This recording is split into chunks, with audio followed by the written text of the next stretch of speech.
Hello बच्चों, आज हम प्रकाश के अपवर्तन के बारे में समझेंगे। इससे पहले तक हम प्रकाश के परावर्तन के बारे में समझ रहे थे। परावर्तन में प्रकाश किसी परावर्तक पृष्ठ यानी एक चमकीली सतह से टकराकर वापस से अपने ही पहले वाले माध्यम में लौट जाता है, जबकि अपवर्तन में प्रकाश आपतित होता है और माध्यम से टकराकर वापस से उस माध्यम में नहीं जाएगा, बल्कि में दूसरे माध्यम में उसका प्रवेश हो जाता है। तो ये फर्क होता है परावर्तन एवं अपवर्तन में। ठीक है, तो आज हम देखेंगे कि प्रकाश वायु से चलता हुआ इस कांच में जाएगा, यानी दूसरा माध्यम हो गया। फिर कांच से चलता हुआ वापस से एयर या वायु में या हवा में चला जाएगा। तो पहले मैं आपको इसका डेमो वीडियो दिखा देना चाहता हूं, जो हमने learn and have fun channel से लिया है और हम उनके आभारी हैं। तो यहां पर आपको क्या दिखता है? आपको एक कांच की बनी हुई स्लैब यानी ग्लास की बनी हुई एक स्लैब या चौकोर पट्टी है, आयताकार पट्टी है, कांच की बनी हुई है ना। ये कांच की कई जगह कागजों पे वजन रखने के लिए इसका इस्तेमाल होता है, पेपर वेट की तरह। ठीक, तो ये एक चौकोर पट्टी है जिसकी कुछ कुछ मोटाई है। यहां पर हमने आपको एक लेजर लाइट दिखाई हुई है।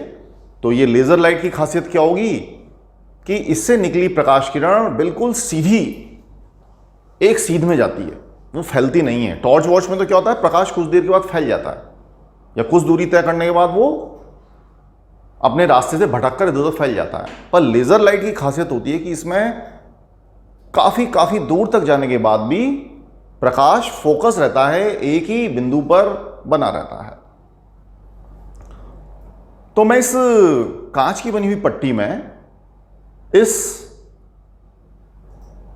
लेजर, ग्रीन कलर की लेजर से, उससे मैं देखिए प्रकाश डालूंगा, फिर देखिए क्या होता है।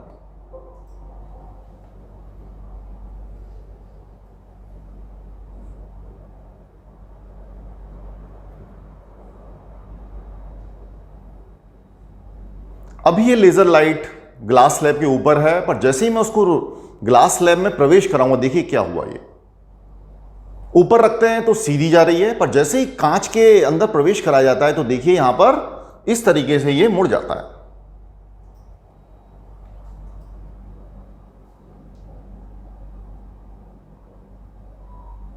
यहां पर भी आप देख सकते हैं, जैसे ही आपने उस लाइट को कांच के अंदर से प्रवेश कराया है, ये देखिए मुड़ जा रहा है आपका।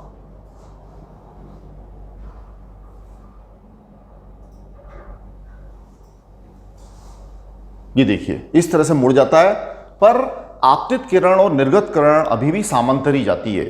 तो ये दोनों समांतर है। इसको समझने के लिए हम एक प्रयोग और करेंगे। पर जैसे ही माध्यम बदला, यानी आप वायु से कांच में आ जाते हैं, उसका पथ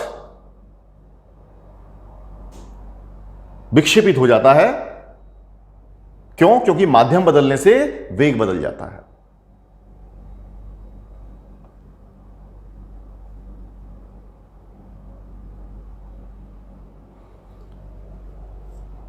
तो ये लेजर लाइट है जो पहले हमने हवा में एक सीधी जा रही है।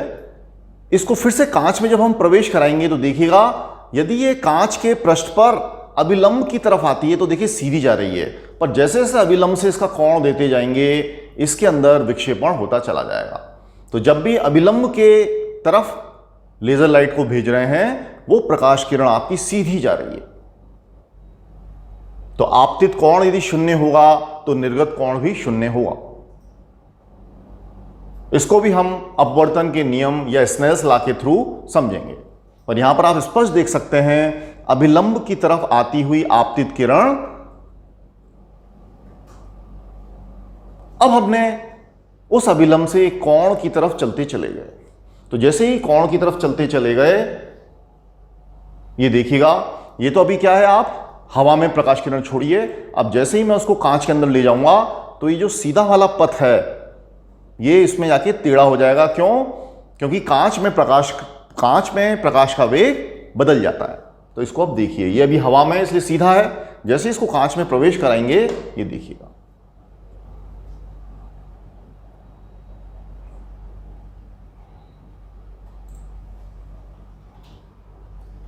तो हवा में है तब तक एकदम सीधा है, जैसे इसको कांच में प्रवेश कराया जाएगा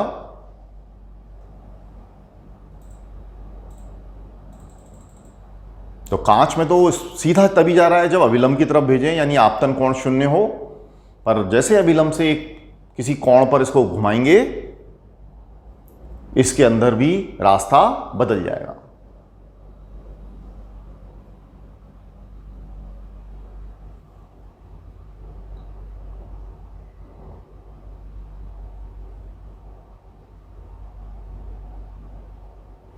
कांच वायु के सापेक्ष सघन माध्यम है। सघन मतलब प्रकाशिक तौर पे सघन माध्यम है। देखिए, हमने इस आपतित किरण को अभिलंब से जैसे जैसे दूर लेते चले गए, अब देखिए यहां पे साफ साफ आपको दिखता होगा कि प्रकाश की किरण भी मुड़ गई है, पर निकलते वक्त फिर से वो अपने मूल पथ के समांतर है। अभी हम ये हिस्सा नहीं समझेंगे, अभी हम सिर्फ अपवर्तन समझ रहे हैं, ये तो परावर्तन में चला जाएगा। तो जैसे जैसे इधर मुड़ते आ रहे हैं, ये देखिए प्रकाश भी लगातार मुड़ता जा रहा है और निर्गत किरण भी मुड़ती चली जा रही है।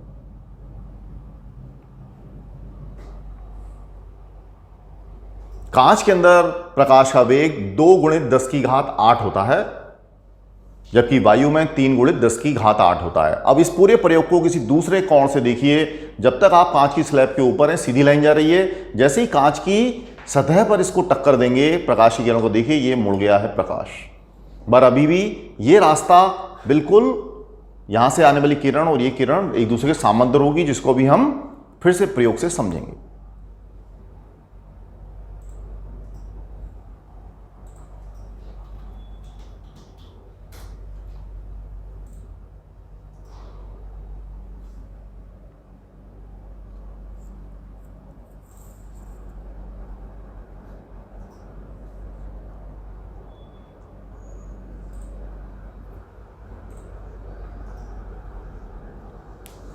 तो यहाँ पे आप स्पष्ट तौर पर देख पाते हैं कि प्रकाश की किरण अपने मूल पथ से मुड़ जाती है। ये वायु है, ये कांच है और ये भी वायु है।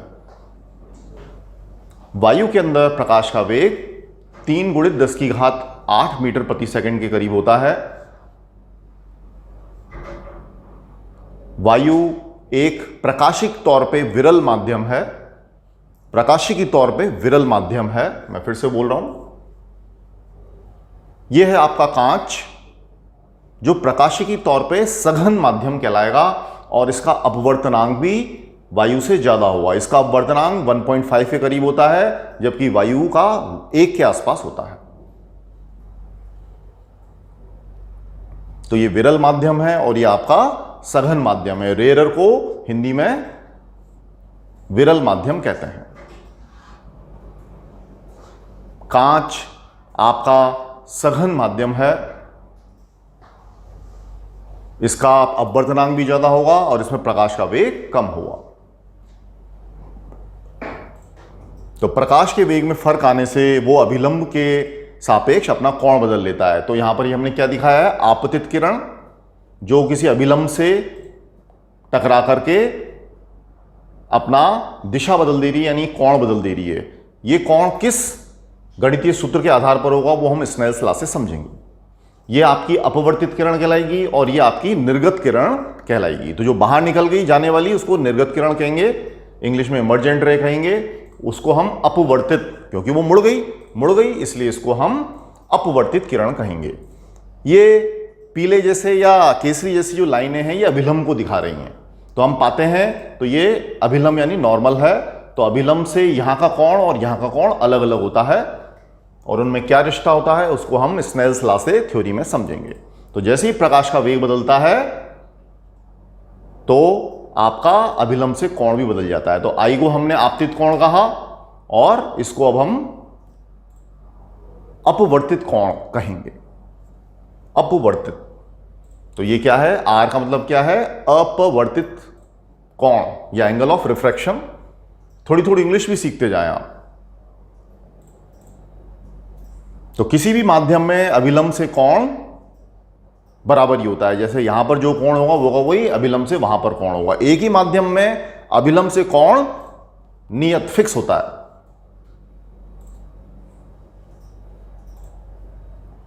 इसको हम थोड़ा सा आगे बढ़ने देते हैं, बीच बीच में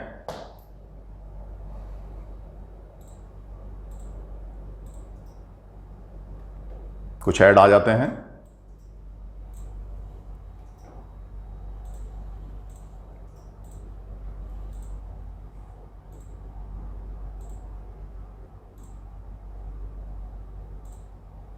तो अभिलंब की तरफ ही प्रकाश किरण भेजी तो आपका आपतन कोण 0 डिग्री हुआ। तो जब ये 0 डिग्री हुआ तो अपवर्तित कोण भी 0 डिग्री होगा।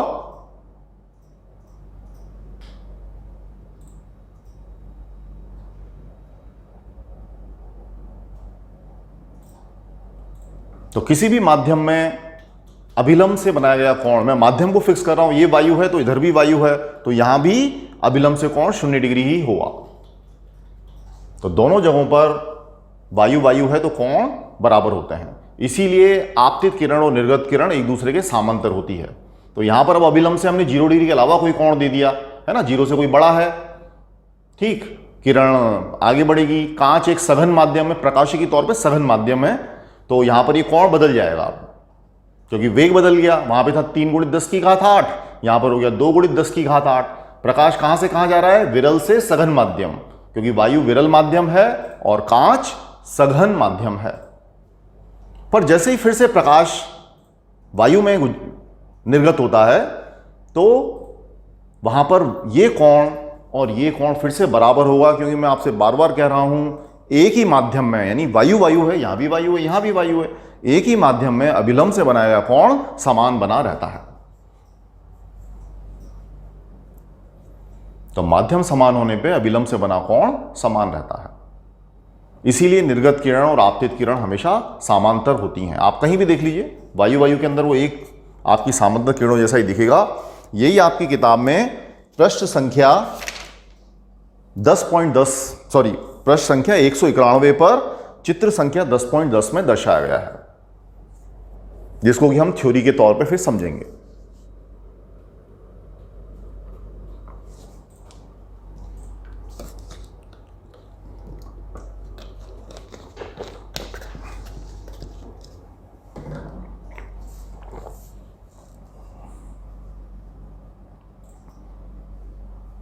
अब हम कि आपतित किरण और निर्गत किरण समांतर होती हैं, इसको समझने के लिए एक साथ 2 लेजर लाइट का इस्तेमाल करेंगे।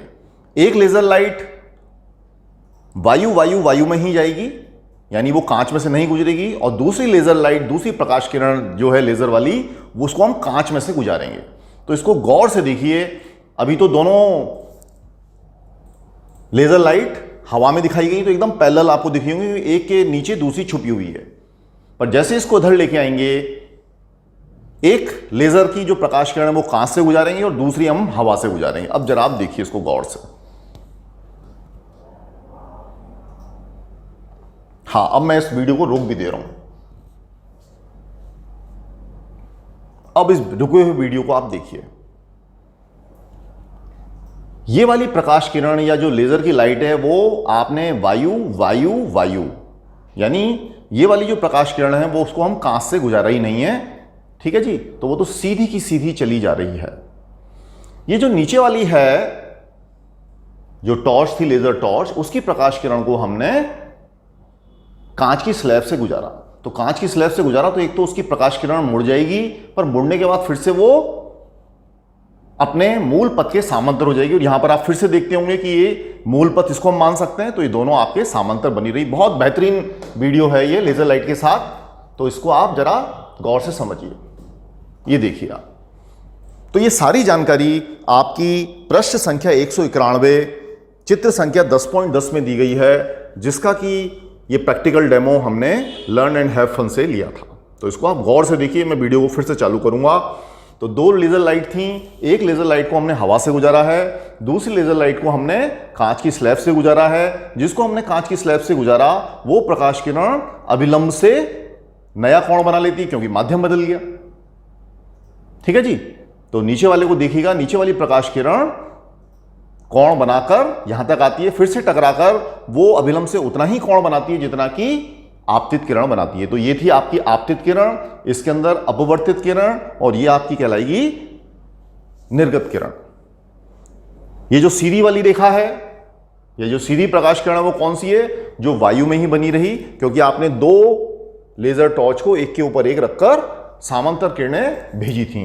तो यहां भी वो समांतर है, यहां भी वो समांतर है। वो बात जरूर है कि उनमें आपसी जो दूरी है वो बढ़ गई। यहां पे आपसी दूरी देखिए पूरे में समान थी पर छोटी थी, यहां भी आपसी दूरी बीच दोनों प्रकाश किरणों के बीच की दूरी अभी भी नियत है, बट उसके सापेक्ष बढ़ गई है।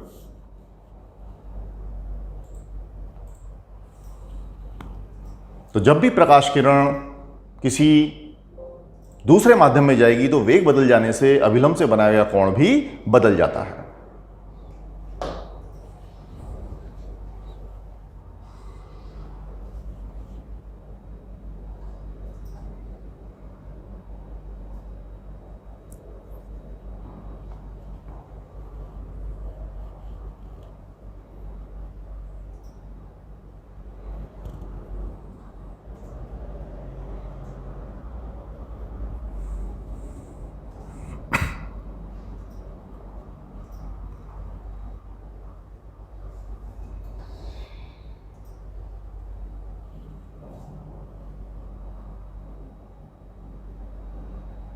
तो अलग अलग दिशाओं से, अलग अलग कोणों से आप इस प्रयोग को समझिए। फिर से दो लेजर लाइटें एक के ऊपर एक, अब की बार उनको इसके साथ ही हमने समांतर रख दिया है। पहले एक के ऊपर एक किया था, देखिए इस तरह से घुमा देते हैं। अब की बार उन दोनों को ही, तो पहले इस तरह से भी हम दिखा चुके हैं।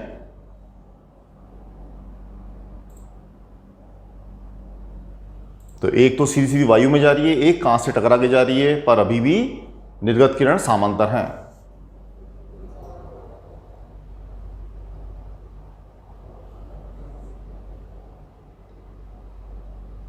पर जो लेजर किरण कांच में से गई उसने अभिलंब से नया कोण बना लिया था।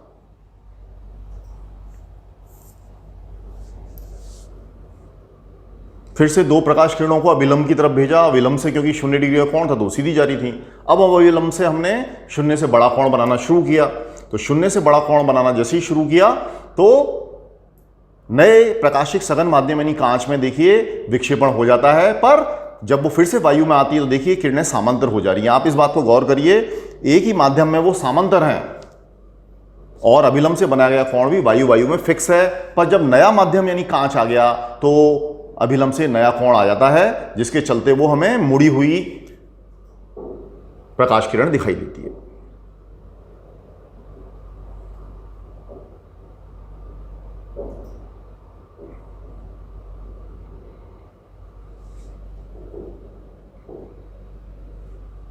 अब हम दो प्रकाश की आयताकार स्लैब यानी कांच की बनी हुई दो आयताकार स्लैब या पट्टी ले रहे हैं।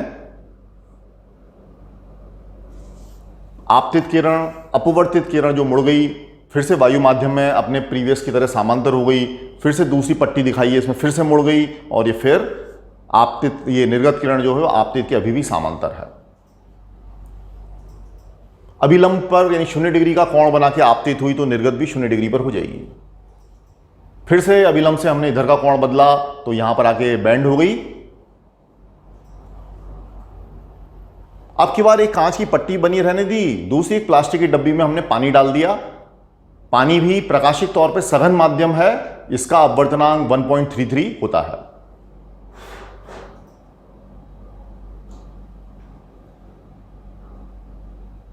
तो वायु का अपवर्तनांक 1 के आसपास होता है, पानी का 1.33 होता है और कांच का 1.5 होता है। अभी हम आपको प्रायोगिक तौर पे दिखा रहे हैं, इसकी थ्योरी आपके बोर्ड के सिलेबस के हिसाब से हम जल्दी कवर करेंगे। तो इस पानी में हमने कुछ केमिकल भी डाल दिया है।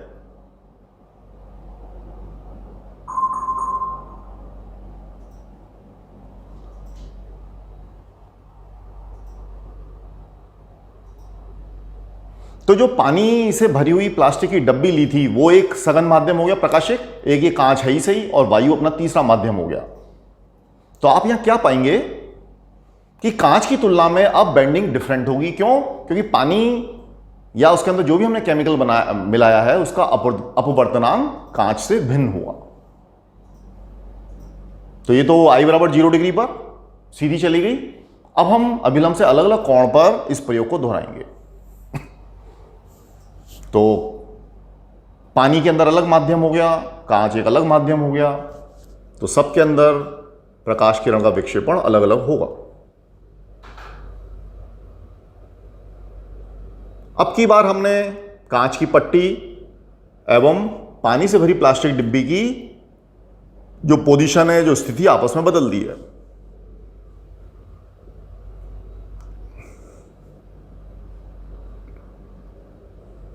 तो दोनों के अंदर अलग अलग कोण से बेंडिंग या प्रकाश का मुड़ना हो रहा है, क्योंकि अलग अलग माध्यम है। तो हर अलग माध्यम में अभिलंब से बनाया कोण अलग अलग होता है। तो कितना कोण बनेगा, ये अपवर्तनांक एवं अभिलंब से बनाए गए कोण की ज्या के अनुपात पर निर्भर करता है।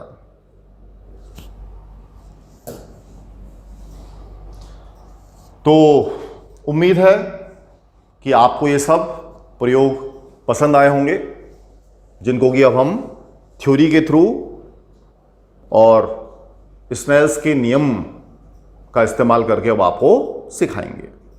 कॉन्सेप्ट लाइफ से जुड़े रहने के लिए धन्यवाद।